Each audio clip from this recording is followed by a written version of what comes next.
অন্ধ্রপ্রদেশের শ্রীকাকুলামে শ্রী ভেঙ্কটেশ্বর স্বামী মন্দিরে ভয়ঙ্কর দুর্ঘটনা। পদপিষ্ট হয়ে অন্তত 9 জনের মৃত্যুর খবর পাওয়া গিয়েছে।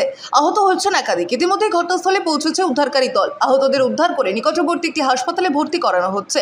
প্রাথমিকভাবে জানা গিয়েছে, শনিবার একাদশীতে ভেঙ্কটেশ্বর মন্দিরে বিশেষ পুজোর আয়োজন করা হয়েছিল। সেই উপলক্ষে সেখানে উপস্থিত হয়েছিলেন বহু ভক্ত। মাত্রা ছাড়া ভিড়ের কারণে বিশৃঙ্খল পরিস্থিতির সৃষ্টি হয়। ধাক্কাধাক্কিতে মাটিতে পড়ে যান বেশ কয়েকজন। এরপরই ভক্তদের মধ্যে আতঙ্ক ছড়ায়। একসঙ্গে তারা সেখান থেকে বেরোনোর চেষ্টা করলে হুড়োহুড়ি পড়ে যায়। তারপরই পদপিষ্টের ঘটনা ঘটে। তবে ভিড়ের মধ্যে অন্য কোনো ঘটনা ঘটেছিল কিনা জানা যায়নি।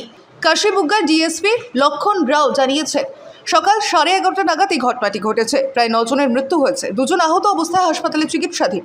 অন্ধ্রপ্রদেশের মুখ্যমন্ত্রী চন্দ্রবাবু নাইডু এই ঘটনায় দুঃখ প্রকাশ করেছেন। সংবাদ মাধ্যমে তিনি লিখেছেন, ভেঙ্কটেশ্বর মন্দিরের পদপিষ্টের ঘটনায় আমি স্তম্ভিত। ভক্তদের মৃত্যু অত্যন্ত হৃদয় বিদারক।